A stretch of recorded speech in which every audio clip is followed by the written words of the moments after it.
आङूठा चुमण जूं बरकतूं। अल्हम्दुलिल्लाहि रब्बिल आलमीन वस्सलातु वस्सलामु अला ख़ातमिन नबिय्यीन अम्मा बअद फ़अऊज़ु बिल्लाहि मिनश शैतानिर रजीम बिस्मिल्लाहिर रहमानिर रहीम। आङूठा चुमण जूं बरकतूं। दुआए अत्तार। या रब्बल इज़्ज़त जेको बि 28 सफ़नि जो हीउ रिसालो आङूठा चुमण जूं बरकतूं पढ़ी या ॿुधी वठे, उनखे हमेशा अज़ान ऐं इक़ामत में आङूठा चुमण जी सआदत अता फ़रमाए ऐं आख़िरी साह ताईं उन जे अखियुनि जो नूर सलामत रख ऐं माउ पीउ समेत संदसि बेहिसाब मग़फ़िरत फ़रमाए। आमीन बिजाहे ख़ातमिन नबिय्यीन सल्लल्लाहु अलैहि वसल्लम। मग़फ़िरत जो सबबु बणजंदड़ दुरूद शरीफ़। आशिक़ रसूल हज़रत अल्लामा यूसुफ़ बिन इस्माइल नबहानी रहमतुल्लाह अलैह लिखे थो त मराकिश जे शहर फ़ास में हिकु आशिक़ रसूल ख़ातून रहंदी हुई।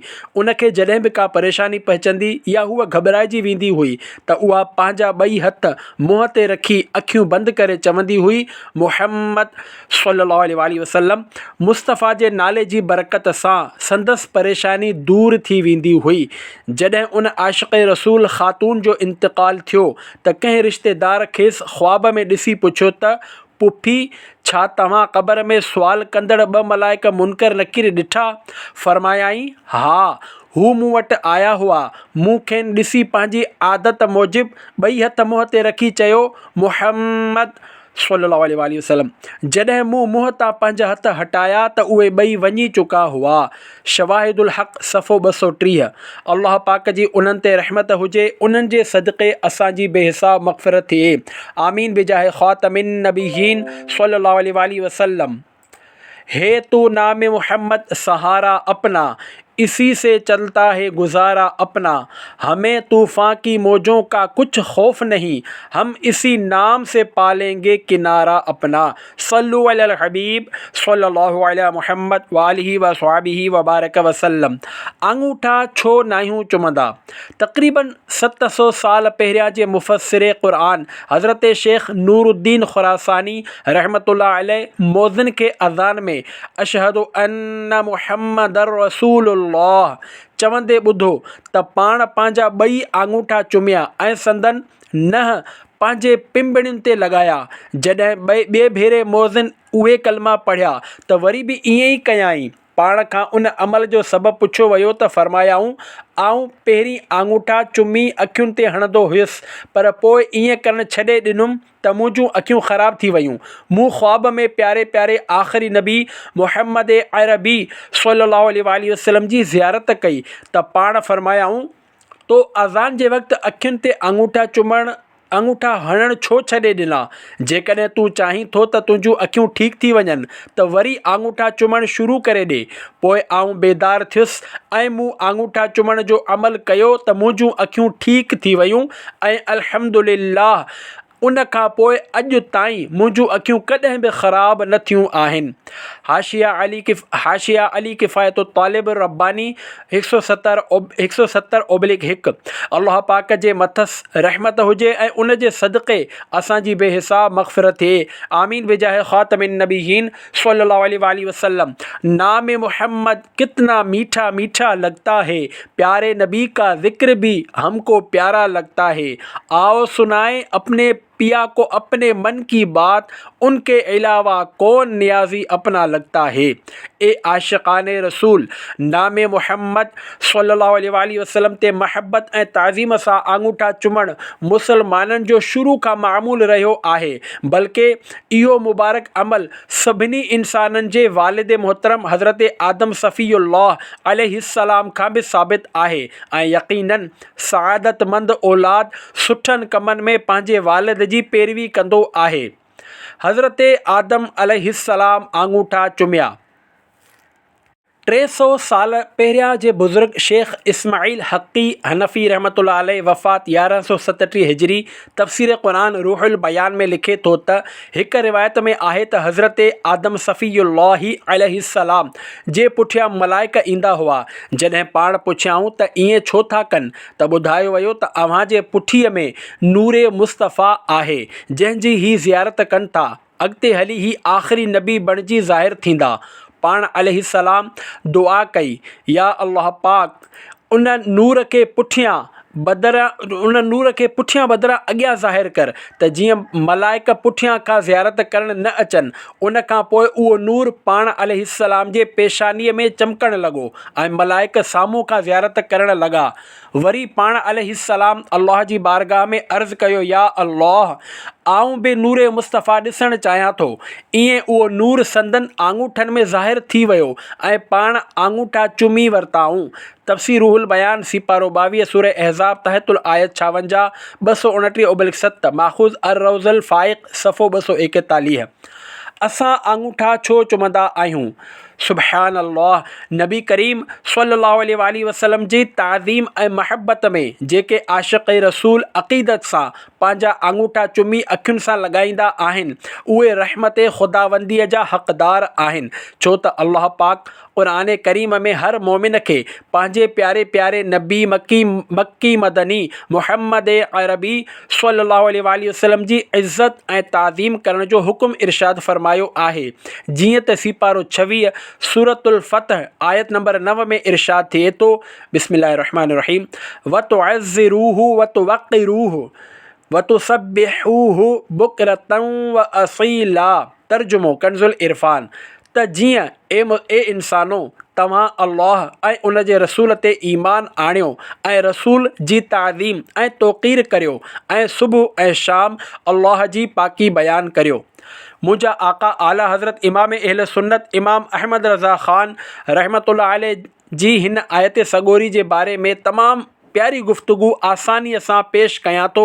पाण फ़रमाइनि था, अल्लाह पाक पंहिंजे हबीब मुहम्मदुर रसूलुल्लाह सल्लल्लाहु अलैहि वसल्लम जी सची महबत दिलि में सची अज़मत ॾेई ऐं उन ते ई असां सभिनी जो ख़ात्मो करे। आमीन या अरहमर राहिमीन। मुसलमानो, ॾिसो, तव्हांजे मौला तबारक व तआला जो दीन इस्लाम मोकिलण ऐं क़ुरान मजीद नाज़िल करण जो मक़सूद ई 3 ॻाल्हियूं ॿुधाइणु आहे। 1, माण्हू अल्लाह ऐं रसूल ते ईमान आणियनि। 2, रसूलुल्लाह सल्लल्लाहु अलैहि वसल्लम जी ताज़ीम कनि। 3, अल्लाह पाक जी इबादत में रहनि। मुसलमानो, इन्हनि टिनी अहम तरीन ॻाल्हियुनि जी ख़ूबसूरत तरतीब त ॾिसो। सभ खां पहिरीं ईमान जो ज़िक्र फ़रमायो ऐं सभ खां आख़िर में पंहिंजी इबादत जो ऐं विच में पंहिंजे प्यारे हबीब सल्लल्लाहु अलैहि वसल्लम जी ताज़ीम जो। इन लाइ जो बग़ैर ईमान जे ताज़ीम फ़ाइदो न ॾींदी, छो त हीअ ज़ाहिरी ताज़ीम थी। दिलि में हुज़ूर अक़दस सल्लल्लाहु अलैहि वसल्लम जी सची अज़मत हुजे हा त ज़रूरु ईमान आणे हा। वरी जेसिताईं नबी सल्लल्लाहु अलैहि वसल्लम जी सची ताज़ीम न हुजे, सॼी उमिरि इबादत इलाही में गुज़ारे, सभु बेकार ऐं मरदूद आहे। फ़तवा रज़विया 30 308 307। वधीक मालूमात लाइ पढ़ो तमहीद ईमान बि आयात क़ुरान। हीअ रिसालो फ़तवा रज़विया जे 30 जिल्द में सफ़ो नंबर 305 खां 358 ते आहे। हर मुसलमान खे हीअ रिसालो ज़रूरु पढ़णु घुरिजे। ताज रखा तेरे सर रफ़अना का, किस कदर तेरी इज़्ज़त बढ़ाई है। सल्लु अलल हबीब सल्लल्लाहु अलैहि मुहम्मद। नामे मुहम्मद चुमण सां बख़्शिश थी वई।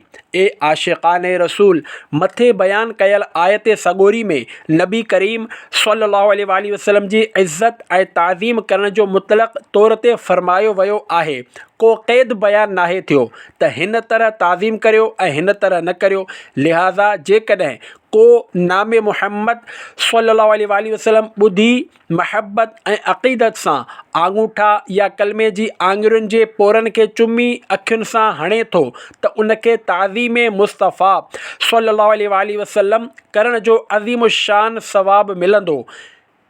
बल्कि थी सघे थो त संदसि अदब जो ही अंदाज़ संदसि मग़फ़िरत जो सबबु बणिजी वञे। जीअं त मुहम्मद नाव चुमण सां बख़्शिश थी वई। हज़रत वहब बिन मुनब्बे रहमतुल्लाह अलैह फ़रमाइनि था, बनी इसराईल में हिकु माण्हू हो जेको 200 सालनि ताईं अल्लाह पाक जी नाफ़रमानी कंदो रहियो। जॾहिं हू फ़ौत थी वियो त माण्हुनि खेसि टंगुनि खां गेले गंदगीअ जे ढेर ते उछलाए छॾियो। अल्लाह पाक हज़रत मूसा कलीमुल्लाह अलैहिस्सलाम ॾांहुं वही फरमाई त वञी संदसि नमाज़ जनाज़ा पढ़े। पाण अलैहिस्सलाम अर्ज़ु कयो, या अल्लाह पाक, बनी इसराइल चवनि था त हू 200 सालनि ताईं तुंहिंजी नाफ़रमानी कंदो रहियो आहे। अल्लाह पाक इरशाद फरमायो, हू अहिड़ो ई हो, पर हू जॾहिं बि तौरेत खोलींदो हो ऐं नामे मुहम्मद सल्लल्लाहु अलैहि वसल्लम खे ॾिसंदो हो त उनखे चुमी अखियुनि सां हणंदो हो ऐं मथसि दुरूद पढ़ंदो हो। बसि मूं संदसि इहो अमल क़बूल करे उन जा गुनाह मुआफ़ करे छॾिया आहिनि ऐं 70 जन्नती हूरुनि सां उन जो निकाह करे छॾियो आहे। हिलियतुल औलिया 45/4 रक़म 4695। ताज़ीम जिसने की मोहम्मद के नाम की, खुदा ने उस पे नारे जहन्नम हराम की। प्यारा प्यारा इस्लामी भाइरो, हिन वाक़े खे वॾनि वॾनि उलमाए कराम ऐं मुहद्दिसीन इज़ाम रहमतुल्लाहि अलैहिम पंहिंजे किताबनि में लिखियो आहे ऐं इनखे बयानु कंदड़ हज़रत वहब बिन मुनब्बे रहमतुल्लाह अलैहि पाण ताबई बुज़ुर्ग आहिनि, जिन जे बारे में हदीस पाक बयानु कई वञे थी त नबी करीम सल्लल्लाहु अलैहि वसल्लम इरशाद फरमायो, मुंहिंजी उम्मत में हिकु शख़्स हूंदो जंहिंजो नालो वहब हूंदो। अल्लाह पाक खेसि हिकमत अता फरमाईंदो। दलाइलुन नुबुव्वा लिल बिहक़ी 496/6।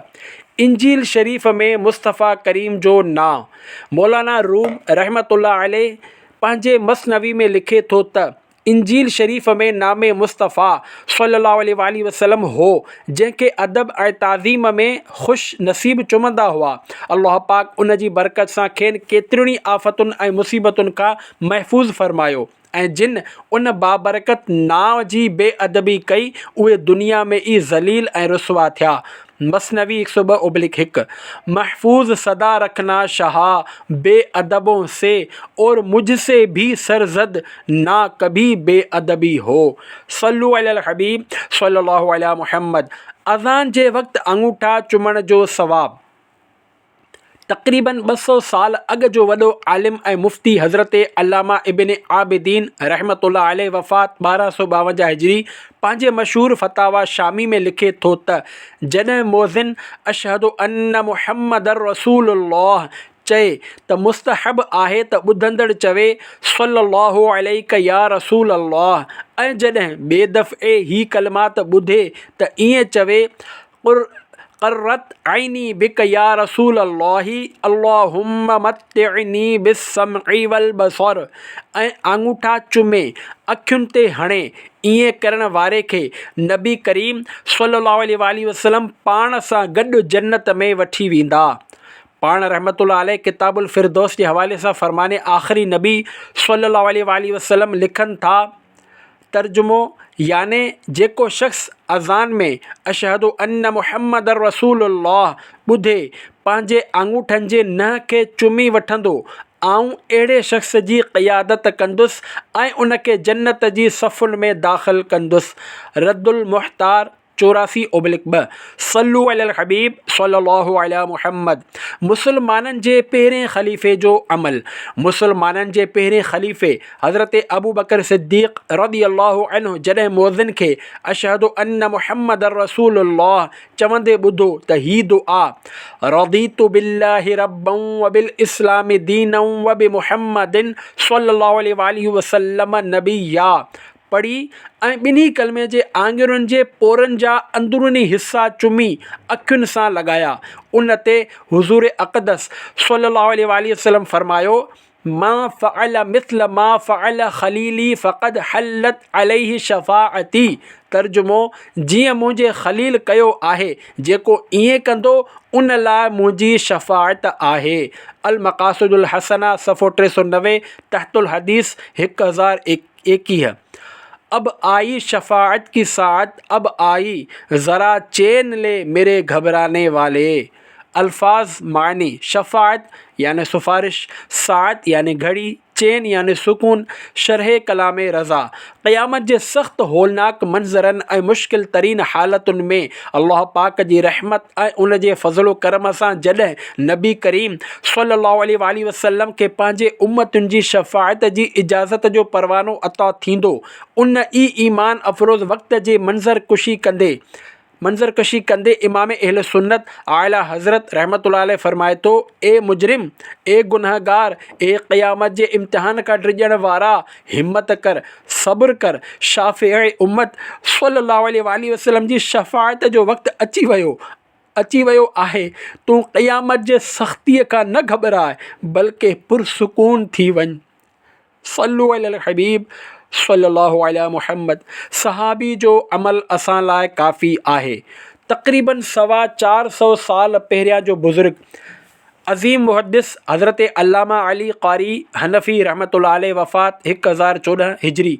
आशिक़ अकबर मुसलमाननि जे पहिरें ख़लीफ़े हज़रत अबू बकर सिद्दीक़ रज़ियल्लाहु अन्हु वारी रिवायत लिखण खां पोइ फ़रमाइनि था, हज़रत अबू बकर सिद्दीक़ रज़ियल्लाहु अन्हु जो अहम अमल असां लाइ अंगूठा चुमण में सबूत लाइ काफ़ी आहे, छो त नबी करीम सल्लल्लाहु अलैहि वसल्लम इरशाद फ़रमायो, आऊं तव्हां ते पंहिंजी सुन्नत ऐं पंहिंजे ख़ुलफ़ाए राशिदीन जी सुन्नत याने तरीक़े खे लाज़िम कयां थो। अल इसराल मरफ़ूअ फ़िल अख़बारिल मौदूअ सफ़ो 376 हदीस 435। ख़ुलफ़ाए राशिदीन मां मुराद मुसलमाननि जो पहिरियों ख़लीफ़ो हज़रत अबू बकर सिद्दीक़, ॿियों ख़लीफ़ो हज़रत उमर फ़ारूक़ आज़म, टियों ख़लीफ़ो हज़रत उस्मान गनी ऐं चोथों ख़लीफ़ो हज़रत मौला अलीउल मुर्तज़ा रज़ियल्लाहु अन्हुम आहिनि। वरी 6 महीननि लाइ हज़रत इमाम हसन मुजतबा रज़ियल्लाहु अन्हु ख़लीफ़ा थिया। संदन ख़िलाफ़त खे ख़िलाफ़त राशिदा चवंदा आहिनि। बहार शरीअत 241/1 हिसो 1। अल्लाह पाक वटि बि सुठो। सहाबी रसूल हज़रत अब्दुल्लाह बिन मसऊद रज़ियल्लाहु अन्हु इरशाद फ़रमायो, फ़मा रअल मुस्लिमून हसना फ़हुव इंदल्लाहि हसनुन, याने जंहिंखे मुसलमान सुठो सम्झनि उहो अल्लाह पाक जे नज़दीक बि सुठो आहे। मुस्नद इमाम अहमद 16/2 हदीस 3600। हज़रत अल्लामा अली क़ारी हनफ़ी रहमतुल्लाह अलैह फ़रमाइनि था, हिन रिवायत में जेको ही फ़रमायो वियो आहे त जंहिंखे मुसलमान सुठो सम्झनि, हिते मुसलमाननि मां मुराद किताब ऐं सुन्नत जो इल्मु रखण वारा, हराम ऐं शुबहनि खां पंहिंजे पाण खे बचाइण वारा आलिम सॻोरा आहिनि। मिरक़ातुल मफ़ातीह 480/3 तहतुल हदीस 1385। प्यारा प्यारा इस्लामी भाइरो, आलिम सॻोरनि, नेक बाननि ऐं आम मुसलमाननि जे नज़दीक कंहिं शइ जो जाइज़ ऐं मुस्तहसन याने पसंदीदा हुजणु अल्लाह पाक वटि बि जाइज़ ऐं मुस्तहसन आहे। ऐं हीउ छो न हुजे जो नबी करीम सल्लल्लाहु अलैहि वसल्लम फ़रमायो, इन उम्मती ला तजतमिउ अला दलाल, याने बेशक मुंहिंजी उम्मत गुमराहीअ ते जमा नथी थी सघे। इब्न माजा 327/4 हदीस 3950।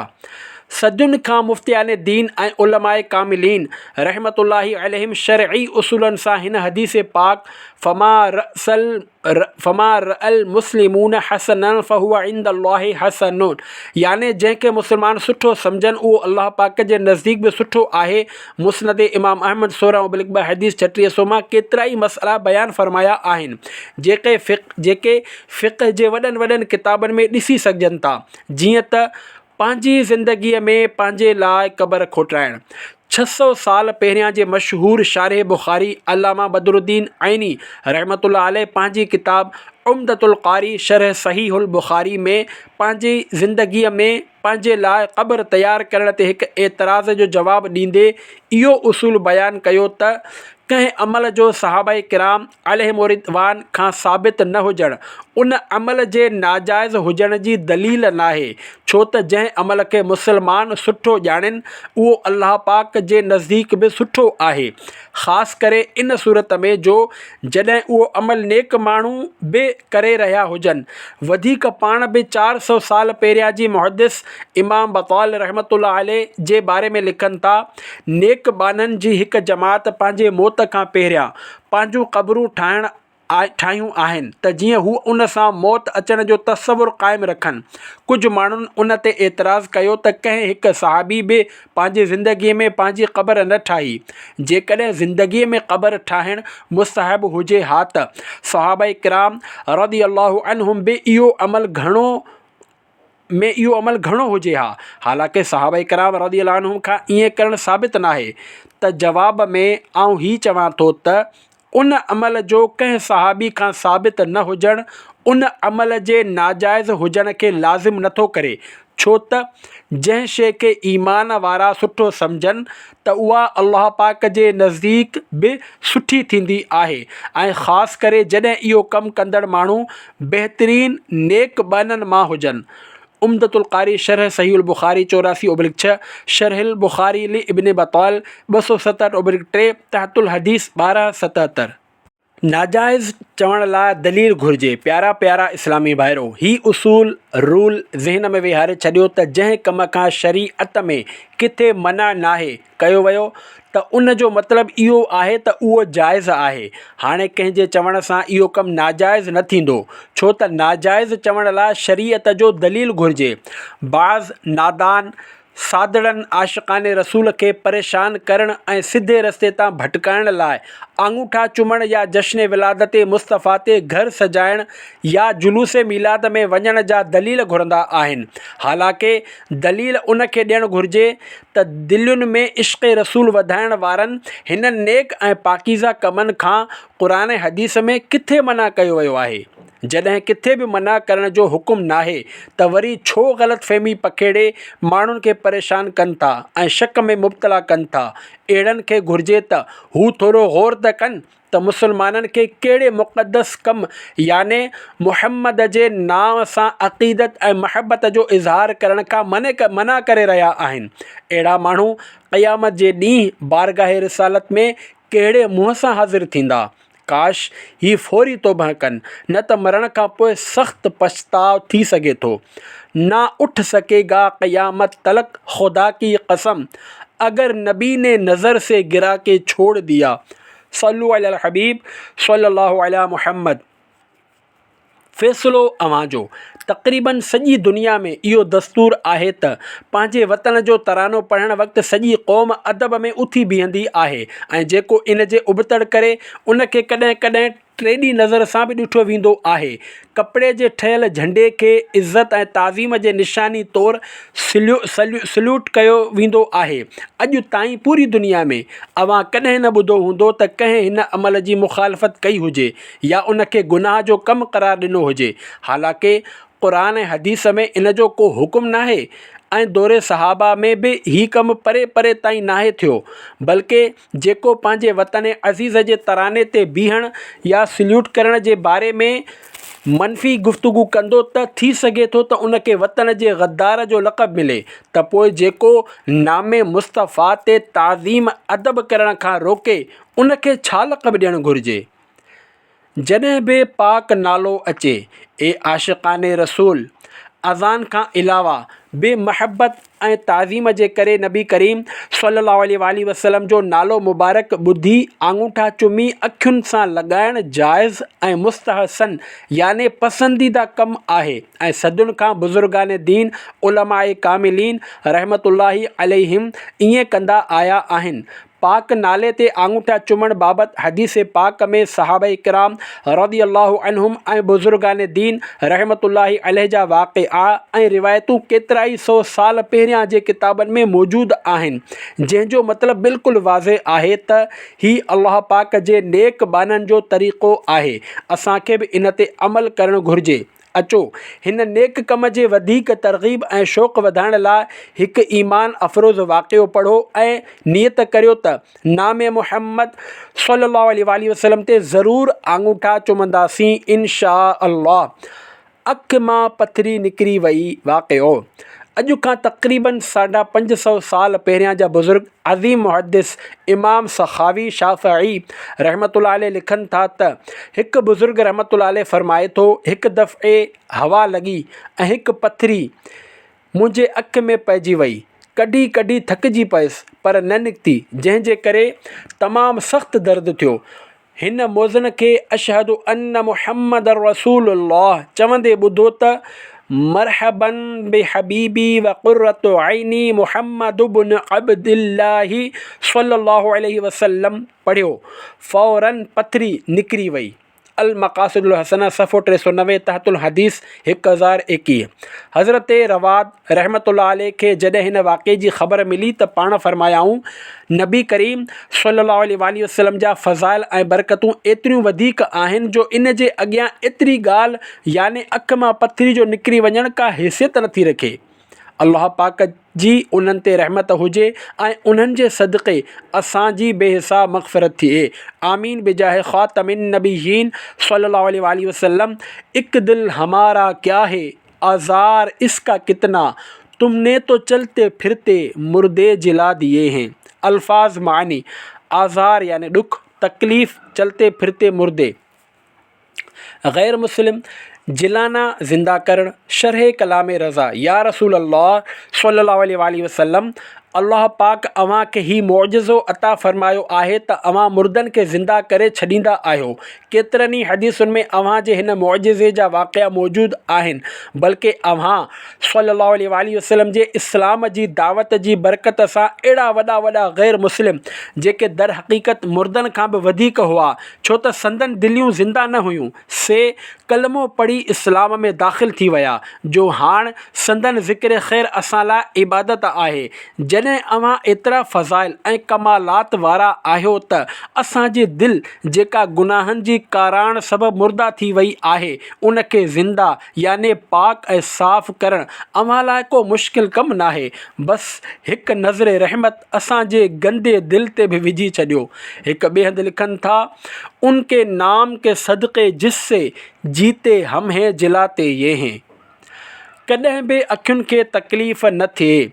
अज़ीम मुहद्दिस इमाम सखावी शाफ़ई रहमतुल्लाह अलैह लिखनि था, हज़रत ख़िज़्र अलैहिस्सलाम इरशाद फ़रमायो, जेको शख़्स मुअज़्ज़िन खां अशहदु अन्न मुहम्मद रसूलुल्लाह ॿुधी चवे, मरहबम बि हबीबी व क़ुर्रतु ऐनी मुहम्मद इब्न अब्दिल्लाह, पोइ ॿई आङूठा चुमी अखियुनि ते रखे त उन जूं अखियूं कॾहिं बि न ॾुखंदियूं। मुंहिंजे अखियुनि जी थधाण।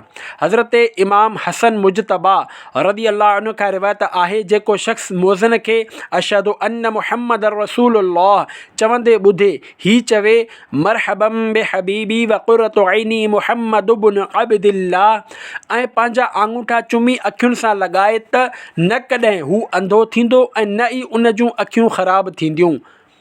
अंधो न थियण जी दुआ। हज़रत ताऊसी रहमतुल्लाहि अलैहि फ़रमाए थो, उन ख्वाजा शमसुद्दीन मुहम्मद इब्न अबी नसर बुखारी रहमतुल्लाह अलैहि खां ही हदीस ॿुधी त जेको शख़्स मुअज़्ज़िन खां कलिमाते शहादत ॿुधे, आङूठनि जा नह चुमे, अखियुनि सां लॻाए ऐं ही दुआ पढ़े, अल्लाहुम्मा हफ़ज़ हदक़तई व नूरहुमा बिबरक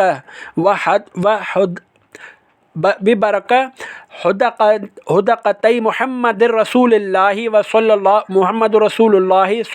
तआला अलैहि वसल्लम व नूरहुमा, त अंधो न थींदो। अल मक़ासिदुल हसना सफ़ो 391 तहतुल हदीस 1021। हज़रत ख़िज़्र अलैहिस्सलाम जो फ़रमान। हज़रत मुहम्मद बिन सालिह मदनी रहमतुल्लाह अलैह बयानु कनि था त मूं हज़रत मजद मसरी रहमतुल्लाह अलैह खे फ़रमाईंदे ॿुधो, जेको शख़्स अज़ान दौरान नबी करीम सल्लल्लाहु अलैहि वसल्लम जो ज़िक्र ख़ैर ॿुधे ऐं पाण ते दुरूद पाक पढ़े, पंहिंजी शहादत वारी आङुर ऐं आङूठे खे मिलाए चुमे ऐं पंहिंजे अखियुनि सां लॻाए त उन जूं अखियूं कॾहिं बि न ॾुखंदियूं।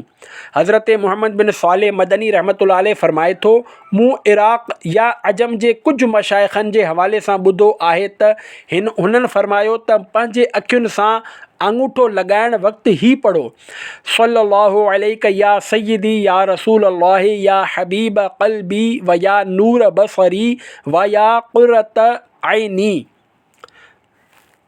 तर्जुमो, ए मुंहिंजे अखियुनि जा ठार, ए मुंहिंजे अखियुनि जा नूर ऐं दिलि जा सुरूर, ए मुंहिंजा सरदार या रसूल अल्लाह सल्लल्लाहु अलैहि वसल्लम, अव्हां ते दुरूद हुजे। पाण रहमतुल्लाह अलैह फ़रमाइनि था, इन्हनि मां हर शेख फ़रमायो, जॾहिं खां आऊं ही अमल करे रहियो आहियां, मुंहिंजूं अखियूं ख़राबु नाहिनि थियूं। वधीक पाण रहमतुल्लाह अलैह फरमाइनि था अल्हम्दुलिल्लाह, जॾहिं खां मूं हिननि बुज़ुर्गनि खां ॿुधो आहे मुंहिंजे अखियुनि में बि कॾहिं तकलीफ़ नाहे थी ऐं मूंखे उमेद आहे त मुंहिंजूं अखियूं हमेशह आफ़ियत में रहंदियूं ऐं इंशा अल्लाह आऊं अंधे थियण खां बि महफ़ूज़ रहंदुसि। आँखों का तारा नाम मोहम्मद, दिल का उजाला नाम मोहम्मद, शैदाना क्यों हो इस पर मुसलमान, रब को है प्यारा नाम मोहम्मद। पूछेगा मौला लाया है क्या क्या, मैं ये कहूँगा नाम मोहम्मद। आँखों में आकर दिल में समाकर रंगत रचा जा नाम मोहम्मद। अपने जमीले रज़वी के दिल में आजा समाजा नाम मोहम्मद। सल्लु अलल हबीब सल्लल्लाहु अला मुहम्मद। अल्लामा तहतावी रहमतुल्लाह अलैह जो बयान अॼु खां तक़रीबन 200 साल पहिरियां फ़िक़्ह हनफ़ी जा तमामु वॾा इमाम ऐं ज़बरदस्त आलिम हज़रत अल्लामा तहतावी रहमतुल्लाह अलैह लिखनि था, अज़ान में नबी सल्लल्लाहु अलैहि वसल्लम जे शहादतुनि मां पहिरीं खां ॿुधण जे वक़्तु ही चवणु सल्लल्लाहु अलैका या रसूल अल्लाह, याने या रसूल अल्लाह, अल्लाह पाक अव्हां ते दुरूद याने रहमत मोकिले मुस्तहब आहे। ऐं ॿी शहादत याने अशहदु अन्न मुहम्मद रसूलुल्लाह खे ॿुधण वक़्तु अखियुनि ते अंगूठा रखण खां पोइ ही पढ़े क़र्रत ऐनी बिक या रसूल अल्लाहि अल्लाहुम्मा मत्तिअनी बिस्समइ वल बसर, याने या रसूल अल्लाह, अव्हां सां मुंहिंजूं अखियूं थधियूं थी वयूं, ए अल्लाह तूं मूंखे ॿुधण ऐं ॾिसण सां नफ़ो अता फ़रमाए। त नबी करीम सल्लल्लाहु अलैहि वसल्लम उन शख़्स लाइ जन्नत जे तरफ़ क़ाइद याने रहनुमाई करण वारा थींदा। हाशियतुल तहतावी अलैहि मराक़िल फ़लाह सफ़ो 205। शजरे क़ादरिया जे बारगाह रिसालत में मक़बूलियत 29 रमज़ान मुबारक 1428 हिजरी जी ॻाल्हि आहे। कराची जे इलाक़े मलीर हाल्ट जो हिकु ज़िम्मेदार इस्लामी भाउ आशिक़ान रसूल जे दीनी तंज़ीम दावत इस्लामी जे आलमी मदनी मरकज़ फैज़ान मदीना कराची में इज्तिमाई एतिकाफ़ में वेठो। हिते पुरकैफ़ मंज़र हुआ। नमाज़ फ़जर खां पोइ मुअतकिफ़ीन शेख तरीक़त अमीर अहले सुन्नत हज़रत अल्लामा मौलाना मोहम्मद इलियास क़ादरी दामत बरकातुहुमुल आलिया जी ज़ियारत करे रहिया हुआ। जॾहिं शजरे आलिया क़ादरिया रज़विया अत्तारिया पढ़ियो वियो त उहो इस्लामी भाउ पहिरीं सफ़ में अची वेठो। सभु आशिक़ान रसूल मिली करे बुलंद आवाज़ सां शजरे शरीफ़ जा मंज़ूम दुआया शेर पढ़ी रहिया हुआ।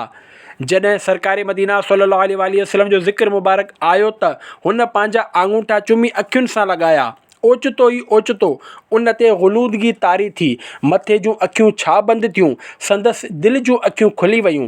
हिन ॾिठो त अमीर अहले सुन्नत दामत बरकातुहुमुल आलिया सां गॾु शजरे शरीफ़ पढ़ण वारा सभई इस्लामी भाइर सुनहरी ॾियारियुनि जे साम्हूं हाज़िर आहिनि ऐं अल्लाह पाक जा प्यारा प्यारा आख़िरी नबी मक्की मदनी मुहम्मद अरबी सल्लल्लाहु अलैहि वसल्लम पंहिंजे आशिक़नि खे शरबत दीदार प्यारे रहिया आहिनि। हाज़रीन, शजरे आलिया जा दुआया शेर पढ़ी रहिया आहिनि ऐं प्यारा आका सल्लल्लाहु अलैहि वसल्लम पंहिंजा मुबारक हथ बुलंद करे उन्हनि दुआया शेरनि ते आमीन फ़रमाए रहिया आहिनि। सल्लु अलल हबीब सल्लल्लाहु अला मुहम्मद। 4 मौक़नि ते आङूठा न चुमिजनि। प्यारा प्यारा इस्लामी भाइरो, जॾहिं जॾहिं माखीअ खां मिठो प्यारो प्यारो नाम मुहम्मद सल्लल्लाहु अलैहि वसल्लम वठण या ॿुधण जी सआदत मिले त ताज़ीम मुस्तफ़ा सल्लल्लाहु अलैहि वसल्लम जी नीयत सां निहायत अदब ऐं ताज़ीम सां ॿिन्ही हथनि जा आङूठा चुमण जो आवाज़ पैदा करण खां सवाइ अखियुनि सां लॻायो। कुझु रिवायतुनि मूजिबि शहादत जी आङुर चुमी उन जा अंदरूनी हिसा याने पोरा बि चुमी लॻाए सघिजनि था। इंशा अल्लाह ख़ूब सवाब सां गॾोगॾु अखियुनि जी बीनाई जी हिफ़ाज़त थींदी। अलबत्ता 4 अहिड़ा मौक़िया आहिनि जिन ते मुंहिंजा आका आला हज़रत इमाम अहले सुन्नत मौलाना शाह इमाम अहमद रज़ा ख़ान रहमतुल्लाह अलैह फरमाइनि था, उन्हनि मौक़नि ते नाम मुहम्मद सल्लल्लाहु अलैहि वसल्लम वठण या ॿुधण ते आङूठा न चुमिबा। 1 नमाज़ में, 2 ख़ुतबे में, 3 ख़ुतबे जी अज़ान में, 4 तिलावत ॿुधंदे। छो त शरई हुकुम आहे त जॾहिं ख़ुतबो या तिलावत ॿुधो त पूरी तवजो ऐं ख़ामोशी सां ॿुधो। फ़तवा रज़विया 415/5 468/8। आङूठा चुमण खां मना कयो आहे। माना आंगूठा चुमण खां मना कंहिं कयो आहे। इमाम अहले सुन्नत हज़रत अल्लामा मौलाना शाह इमाम अहमद रज़ा ख़ान रहमतुल्लाह अलैह पंहिंजे रिसाले मुनीरुल आइन फ़ी हुक्म तक़बीलिल इबहामैन में मुस्तफ़ा सल्लल्लाहु अलैहि वसल्लम जे नाव ते आंगूठा चुमण बाबति वॾी प्यारी ॻाल्हि इरशाद फ़रमाई आहे, जंहिंखे आसान करे पेश कजे थो। हुज़ूर पुरनूर सल्लल्लाहु अलैहि वसल्लम जो पाक नालो अज़ान में ॿुधण वक़्तु अंगूठा या ॿेई शहादत जूं आङिरियूं चुमी अखियुनि सां लॻाइणु बिल्कुलु जाइज़ आहे। इन जे जाइज़ हुजण ते केतिरा ई दलील मौजूदु आहिनि ऐं बिलफ़र्ज़ जाइज़ हुजण ते को दलील न बि हुजे हा त बि नाजाइज़ चवण जो को दलील नाहे, छो त शरीअत में इन खां किथे बि मना नाहे कयो वियो। माअज़ल्लाह, जेको हिन अमल खे नाजाइज़ चवंदो आहे उन ते सबूत ॾियणु लाज़िम आहे त हू ॿुधाए त क़ुरान हदीस या अक़वाल बुज़ुर्गान दीन रहमतुल्लाहि अलैहिम में किथे नामे मुस्तफ़ा सल्लल्लाहु अलैहि वसल्लम ॿुधी ताज़ीम में आंगूठा चुमण खां मना कयो वियो आहे। पर हिते त हदीसुनि फ़िक़ह ऐं उलमाए कराम जे अक़वाल ऐं बुज़ुर्गान दीन जे हिन अमल जे जाइज़ हुजण ते केतिरा ई दलील आहिनि। फ़तवा रज़विया 430/5 मुस्तफ़ा सल्लल्लाहु अलैहि वसल्लम जे पाक नाव मां लुत्फ़ वठंदड़ मलाइक अल्लाह पाक जा प्यारा प्यारा नबी मक्की मदनी मुहम्मद अरबी सल्लल्लाहु अलैहि वसल्लम फ़रमाइनि था, मां क़यामत जे ॾींहुं जन्नत जे दरवाज़े ते ईंदुसि ऐं उन खे खोलण जो हुकुम फ़रमाईंदुसि त जन्नत जे दरवाज़े ते मुक़रर मलाइक हज़रत रिज़वान अलैहिस्सलाम अर्ज़ु कंदो, अव्हां केरु? त आउं चवंदुसि मुहम्मद। त हू अर्ज़ु कंदो, लब्बैक, छो न मूंखे हुकुम ॾिनो वियो आहे त आउं अव्हां खां पहिरीं कंहिं लाइ बि जन्नत जो दरवाज़ो न खोलियां। मुस्लिम सफ़ो 107 हदीस 486। हिन हदीस पाक जे शरह में अॼु खां तक़रीबन 500 साल पहिरियां जा बुज़ुर्ग हज़रत अल्लामा अब्दुल रऊफ़ मुनावी रहमतुल्लाह अलैह लिखनि था, हज़रत रिज़वान अलैहिस्सलाम मालिक जन्नत क़ासिम नेमत सल्लल्लाहु अलैहि वसल्लम खां अव्हां केरु इन करे अर्ज़ु कंदो त जीअं हू पाण सॻोरनि सल्लल्लाहु अलैहि वसल्लम खां संदन नालो मुबारक मुहम्मद सल्लल्लाहु अलैहि वसल्लम ॿुधी उन मां लज़्ज़त हासिल करे, न त जन्नत जे दरवाज़नि मां आर पार नज़र ईंदो आहे। हू सिर्फ़ु पाण सल्लल्लाहु अलैहि वसल्लम जे नाले मुबारक मां लुत्फ़ अंदोज़ थियण लाइ ई पुछंदो। फैज़ुल क़दीर 50/1 तहदुल हदीस 2। सुबहानल्लाह, जन्नत जे दरवाज़े ते मुक़रर मलाइक हाज़िन जन्नत हज़रत रिज़वान अलैहिस्सलाम त नामे मुहम्मद सल्लल्लाहु अलैहि वसल्लम मां लुत्फ़ माणे ऐं हिकु तरफ़ उहे नादान जेके पाण खे नबी करीम सल्लल्लाहु अलैहि वसल्लम जो उम्मती बि चवनि पर खेनि नामे मुहम्मद सल्लल्लाहु अलैहि वसल्लम ते आंगूठा चुमणु सम्झ में नथो अचे। हीअ कहिड़ी बेवफ़ाई ऐं बदनसीबी आहे। नामे मुहम्मद सल्लल्लाहु अलैहि वसल्लम ते जॾहिं बेसाख़्ता लब हिक ॿिए खे चुमी वठंदा आहिनि त असां छो न पंहिंजे वालिद मोहतरम हज़रत आदम अलैहिस्सलाम ऐं इस्लाम जे पहिरें ख़लीफ़े हज़रत अबू बकर सिद्दीक़ रज़ियल्लाहु अन्हु जे मुबारक अमल जे इत्तिबा कंदे पंहिंजे आंगूठनि या शहादत जे आङिरियुनि खे चुमूं। इमाम इश्क़ महबत आला हज़रत रहमतुल्लाह अलैह लिखे थो, लब पर आ जाता है जब नामे जनाब, मुँह में घुल जाता है शहद नायाब, वजद में होके हम ए जान बेताब, अपने लब चूम लिया करते हैं। अल्फाजन जी माना, लब चप, नामे जनाब नामे मुहम्मद सल्लल्लाहु अलैहि वसल्लम, शहद नायाब क़ीमती माखी जेका वॾी मुश्किल सां हथ अचे, वजद में झूमी करे, बेताब बे इख्तियार। शरह कलामे रज़ा अल्लाह पाक जे प्यारे प्यारे आख़िरी नबी मक्की मदनी मुहम्मद अरबी सल्लल्लाहु अलैहि वसल्लम जो प्यारो प्यारो सुहिणो सुहिणो मिठो मिठो नालो मुबारक मुहम्मद सल्लल्लाहु अलैहि वसल्लम जॾहिं असां पंहिंजी ज़बान सां अदा कंदा आहियूं त उन जी मिठाण सां असांजो वात एतिरो मिठो थी वेंदो आहे जीअं का निहायत लज़ीज़ माखी वात में विझण सां मुंहुं मिठो थी वेंदो आहे। इहो ई न बल्कि नामे मुहम्मद सल्लल्लाहु अलैहि वसल्लम वठण सां असांजा चप बि झूमी झूमी करे बे इख्तियार हिक ॿिए खे चुमंदा आहिनि। सल्लू अलल हबीब सल्लल्लाहु अला मुहम्मद। अक़ुल वारनि लाइ अक़ली दलील। ए आशिक़ान रसूल, सहाबा किराम रज़ी अल्लाहु अन्हुम जो इश्क़ रसूल हदीसनि ऐं सीरत जा किताब पढ़ण वारा चङी तरह ॼाणनि था त उहे सॻोरा नबी करीम सल्लल्लाहु अलैहि वसल्लम जा तबरुकात संभालींदा हुआ। ॿारनि जी पैदाइश ते सभ खां पहिरियां खेनि बारगाह रिसालत में पेश कंदा हुआ त जीअं बरकत मुस्तफ़ा हासिल थिए। ॿारनि खे नज़र या बीमारी थी वेंदी हुई त नबी करीम सल्लल्लाहु अलैहि वसल्लम खां दम कराईंदा हुआ।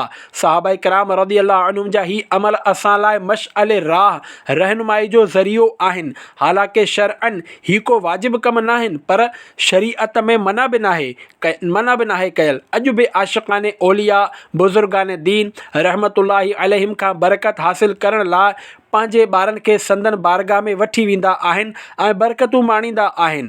ताबईन, तबअ ताबईन ऐं सदुनि खां केतिरा ई बुज़ुर्गान दीन रहमतुल्लाहि अलैहिम जा अदब ऐं ताज़ीम मुस्तफ़ा सल्लल्लाहु अलैहि वसल्लम जा अहिड़ा अंदाज़ आहिनि जिन ते शरअन का पकड़ नाहे। आशिक़ान रसूल महबत रसूल में बुज़ुर्गान दीन रहमतुल्लाहि अलैहिम जी पैरवी कंदे उनखे अपनाईंदा ऐं बरकतूं हासिल कंदा आहिनि।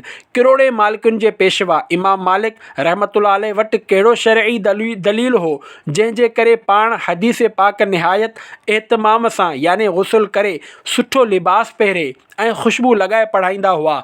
अशिफ़ा 45/2 यकीनन संदन मुबारक दिल में ताज़ीम मुस्तफ़ा हुई, जंहिं सबबु पाण हदीस मुबारका जो एतिरो अदब ऐं एतराम कंदा हुआ। इहो ई न बल्कि पाण रहमतुल्लाह अलैहि मदीने पाक खां ॿाहिरि न वेंदा हुआ त मता मदीने पाक खां ॿाहिरि मौत अची वञे। पाण रहमतुल्लाह अलैहि मदीने पाक में सुवारीअ ते सुवार न थींदा हुआ। पाण ताज़ीम मुस्तफ़ा सल्लल्लाहु अलैहि वसल्लम सां गॾोगॾु दियारे महबूबे मदीनतुर रसूल जो एतिरो अदब ऐं एतराम कंदा हुआ जेको बज़ाहिर कंहिं सहाबी खां साबित नाहे, पर ही संदन इश्क़ रसूल हो ऐं सदियुनि खां अॼु ताईं कंहिं आलिम दीन बि हिन ताज़ीम खां मना नाहे कयो, छो त शरीयत में इन खां किथे बि मना नाहे कयो वियो। वधीक कुझु बुज़ुर्गनि जा आमाल पढ़ो ऐं पंहिंजे दिलुनि में ताज़ीम मुस्तफ़ा सल्लल्लाहु अलैहि वसल्लम वधायो। अज़ीम ताबई बुज़ुर्ग हज़रत अबू अयूब सख्तियानी रहमतुल्लाह अलैहि वॾो आशिक़ रसूल बुज़ुर्ग हो। पाण रहमतुल्लाह अलैहि जे साम्हूं जॾहिं बि नबी करीम सल्लल्लाहु अलैहि वसल्लम जो ज़िक्र ख़ैर कयो वेंदो हो त पाण एतिरो रोंदा हुआ जो ॾिसण वारनि खे रहम ईंदो हुयो। हिलियतुल औलिया 4/3 हदीस 29/16 अशिफ़ा 42/2 ख़ानदान अहले बैत जो चश्मो चराग़ ऐं अज़ीम ताबई बुज़ुर्ग हज़रत सैयदना इमाम जाफ़र सादिक़ बिन मुहम्मद रहमतुल्लाह अलैहि वॾो ख़ुशि मिज़ाज ऐं मुरकण वारो बुज़ुर्ग हो। जॾहिं संदन महफ़िल में नबी पाक सल्लल्लाहु अलैहि वसल्लम जो ज़िक्र ख़ैर थींदो हो त संदन मुबारक रंग हैबत ऐं ताज़ीम मुस्तफ़ा में फिको थी वेंदो हो। अशिफ़ा 42/2 अज़ीम ताबई बुज़ुर्ग हज़रत दिरार बिन मुर्रा रहमतुल्लाहि अलैहि फ़रमाए थो त सल्फ़ सालिहीन बग़ैर वुज़ू हदीस पाक बयान करण खे मकरू याने नापसंद सम्झंदा हुआ। यकीनन इन्हनि बुज़ुर्गान दीन रहमतुल्लाहि अलैहिम जा ही पाकीज़ा आमाल ऐं ताज़ीम मुस्तफ़ा सल्लल्लाहु अलैहि वसल्लम जे करे हुआ जिन खे बाद में ईंदड़ आलिमनि सॻोरनि पंहिंजनि किताबनि में असांजे दिलुनि में अज़मत मुस्तफ़ा सल्लल्लाहु अलैहि वसल्लम वधाइण लाइ लिखियो। ही अमल शरअन न फ़र्ज़ आहिनि न वाजिब, पर दिल में इश्क़ रसूल रखण वारनि लाइ वॾा ईमान अफ़रोज़ आहिनि ऐं क़ुरान ऐं हदीस में इन्हनि खां मना करण जो हुकुम बि नाहे। अल्लाह पाक असांखे बि तौफ़ीक़ ॾिए त असां बि इश्क़ रसूल में बावुज़ू थी ताज़ीम मुस्तफ़ा में अहादीस पढ़ूं ॿुधूं त केॾी सुठी ॻाल्हि आहे। नामे मुस्तफ़ा सल्लल्लाहु अलैहि वसल्लम ते आङूठनि खे चुमूं त छा बईद आहे त आंखें जो बंद हो तो मुक़द्दर खुले हसन जलवे खुद आए तालिबे दीदार की तरफ। तुर्क आशिक़ान रसूल जो महबत भरियो अंदाज़। तुर्क आशिक़ान रसूल जे इश्क़ रसूल जी बि छा ॻाल्हि कजे, जंहिं अक़ीदत ऐं एतराम सां सल्तनत उस्मानिया मस्जिद नबवी शरीफ़ जी तामीर ऐं तोसी जो कमु कयो, तारीख़ इन जो मिसाल पेश नथी करे सघे। सल्तनत उस्मानिया जे वक़्त खां या उन खां बि पहिरियां तुर्किया जे आशिक़ाने रसूल में हिकु इश्क़ रसूल भरियो ख़ूबसूरत अंदाज़ ही बि ॾिठो वियो आहे त गुफ़्तगू दौरान जॾहिं को नामे मुहम्मद सल्लल्लाहु अलैहि वसल्लम वठंदो आहे त ही आशिक़ रसूल पंहिंजे सीने ते महबत सां दिलि जे पासे हथु रखी नामे मुहम्मद सल्लल्लाहु अलैहि वसल्लम सां दिली महबत जो इज़हार कंदा आहिनि। यक़ीनन संदन ही अंदाज़ आशिक़ाने रसूल जे दिलुनि में इश्क़ रसूल वधाइण ऐं ईमान ताज़ो करण वारो आहे। अल्हम्दुलिल्लाह बानी दावत इस्लामी अमीर अहल सुन्नत हज़रत अल्लामा मौलाना मोहम्मद इलियास अत्तार क़ादरी दामत बरकातुहुमुल आलिया सच्चा आशिक़ रसूल आहिनि। संदन जॾहिं तुर्की जे आशिक़ाने रसूल जे हिन अंदाज़ जो इल्मु थियो त पाण बि हिन अंदाज़ खे अपनायो ऐं खेसि ॾिसी केतिराई इस्लामी भाइर हिन अंदाज़ खे अपनाईंदा आहिनि। हूअं बि असां वटि कुझु माण्हू जॾहिं सलाम कंदा आहिनि त हथु मिलाइण खां पोइ पंहिंजो साॼो हथु सीने ते लॻाईंदा आहिनि, जंहिंमें शरअन को हर्ज नाहे। जॾहिं कंहिं आम फ़र्द सां सलाम करे हथु सीने सां लॻाइण में हर्ज नाहे त ताज़ीम मुस्तफ़ा सल्लल्लाहु अलैहि वसल्लम जे ख़ातिर पाक नालो वठणु या ॿुधी हथ सीने ते लॻाइण, अदब में सर झुकाइण वॾी सआदतमंदीअ जी ॻाल्हि आहे। मुस्तफ़ा सल्लल्लाहु अलैहि वसल्लम जो नालो मुबारक ऐं आला हज़रत इमाम अहल सुन्नत आला हज़रत रहमतुल्लाह अलैह मुस्तफ़ा सल्लल्लाहु अलैहि वसल्लम जे नाले मुबारक ते केतिरो अदब एहतराम जो इज़हार फ़रमाइनि था। पंहिंजे नातिया कलाम हदाइक़ बख़्शिश में लिखनि था, ये अदब झुका लो सरे वला की के में नाम लूँ गुलो बाग का, गुले तर मोहम्मद मुस्तफ़ा चमन उन का पाक दियार है। अल्फाज मानी बे सां सरे वाला महब्बत, गुले तर ताज़ो गुल, चमन बाग, दियार शहर। शरह कलामे रज़ा ए आशिक़ाने रसूल, मां हिकु अहिड़े अज़ीम तरीन हस्तीअ जो नालो मुबारक वठण वारो आहियां जेको असल मक़सूद काइनात आहे ऐं जंहिं शहर में हू तशरीफ़ फ़रमा आहे उहो शहर काइनात जो नगीनो आहे। पर मां उन हस्तीअ जो पाक नालो जॾहिं वठंदुसि जॾहिं अवां सभु संदन ताज़ीम ऐं तौक़ीर ऐं महबत में पंहिंजे सिरनि खे अदब ऐं एहतराम सां झुकाईंदा त ही वठो, इहा इज़्ज़त ऐं शान वारी हस्ती हिन काइनात जी हसीन तरीन बाग़ मदीने पाक में रहे थी ऐं उन बाग़ में महकण ऐं पंहिंजी ख़ुशबू पखेड़ण वारो ताज़ो गुल मुंहिंजो आका ऐं मौला मुहम्मद मुस्तफ़ा सल्लल्लाहु अलैहि वसल्लम आहे। मैं इश्क़ नबी में रहूँ गुम हमेशा, तू दीवाना ऐसा बना या इलाही। आंगूठा चुमण बाबति कुझु वसवसनि जो जवाबु। नामे मुहम्मद सल्लल्लाहु अलैहि वसल्लम ते महबत ऐं ताज़ीम में आंगूठा चुमण ते कुझु माण्हुनि खे शैतान तरह तरह जा वसवसा ॾियारे गुमराह कंदो आहे।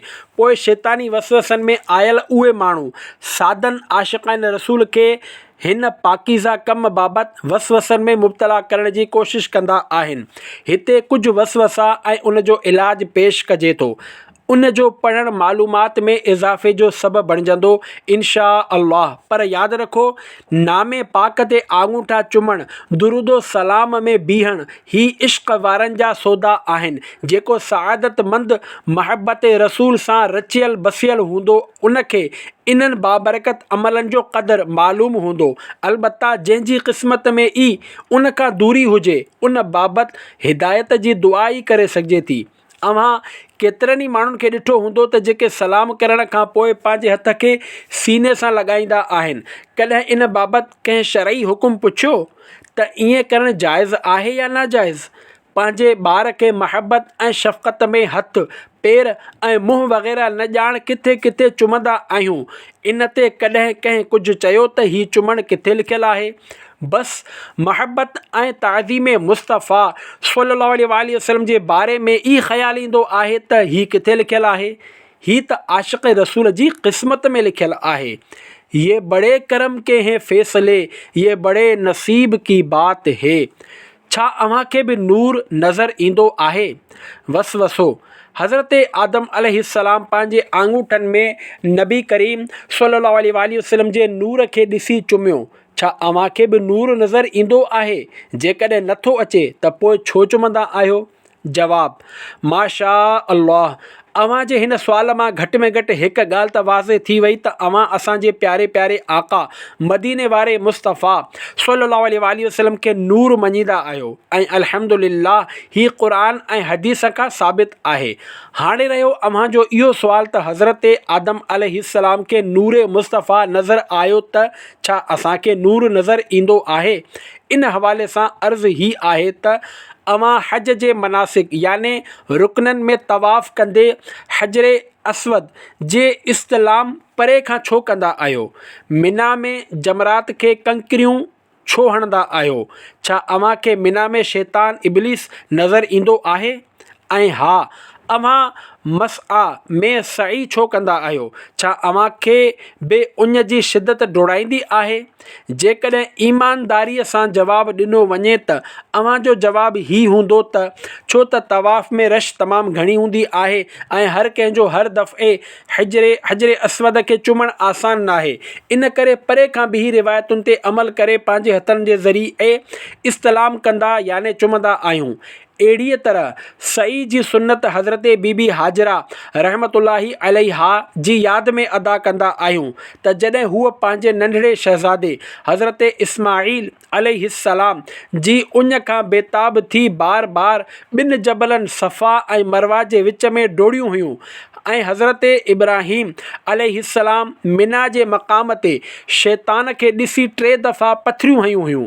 हाणे हाजियुनि खे क़यामत ताईं इन्हनि सॻोरनि जे उन्हनि अदाउनि खे अदा करण जो हुकुम ॾिनो वियो आहे त जॾहिं एतिरा सारा कम अव्हां एतिरनि अज़ीम बुज़ुर्गनि जे तसवुरनि ऐं उन्हनि जी यादि में कंदा आहियो त हज़रत आदम अलैहिस्सलाम जी यादि में अव्हां पंहिंजे आङूठनि खे बि चुमी वठो। कहिड़ी ख़बर त अव्हां सचे दिलि सां अक़ीदत ऐं ताज़ीम सां आङूठा चुमो त अव्हां ते बि करम थी वञे। आङूठा चुमणु कंहिं किताब मां साबित आहे, कंहिं किताब मां साबित नाहे।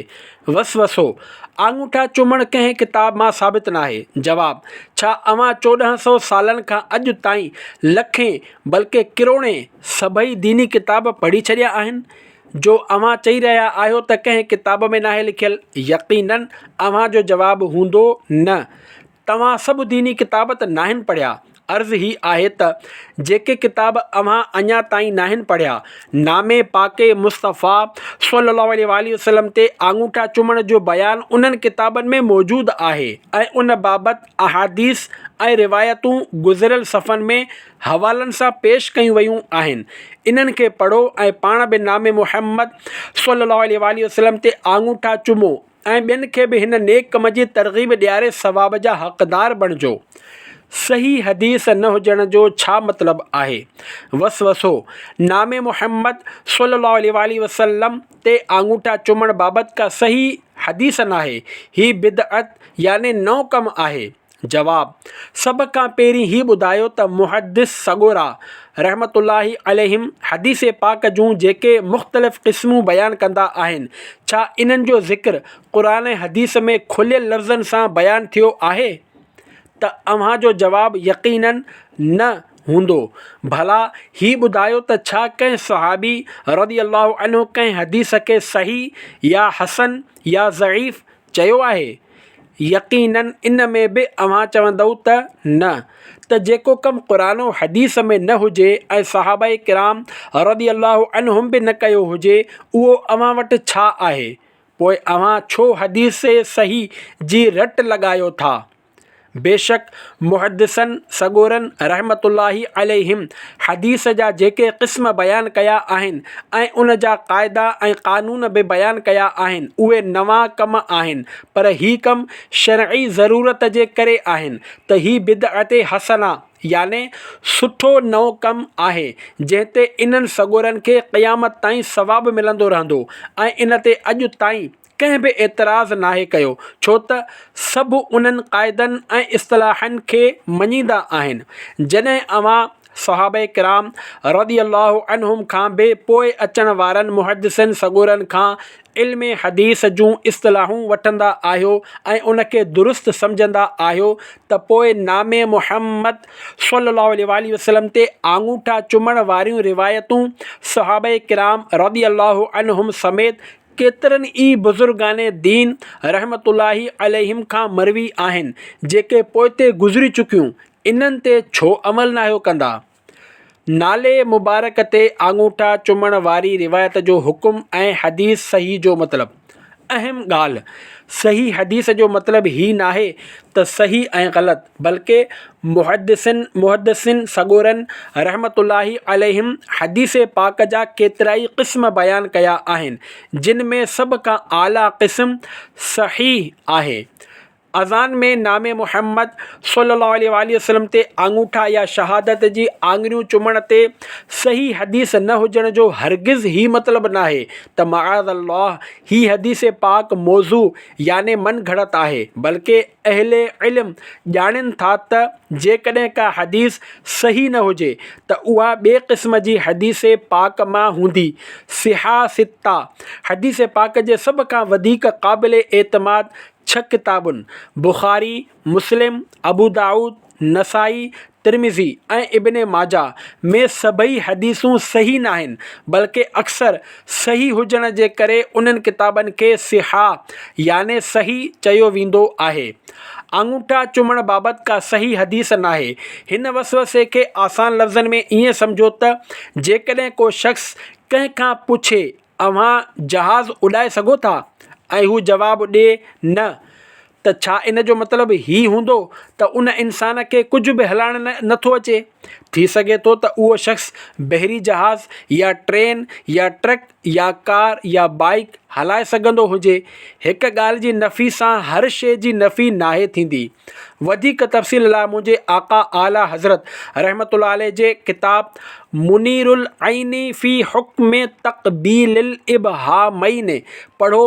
पाण रहमतुल्लाह अलैह हिन किताब में इल्म हदीस जा दरिया वहाए छॾिया आहिनि। नामे मुहम्मद सल्लल्लाहु अलैहि वसल्लम ते आङूठा चुमण जे मौज़ू ते आला हज़रत रहमतुल्लाह अलैह तक़रीबन 200 सफ़नि जो ही आलीशान किताब 29 सालनि जी उमिरि में लिखियो।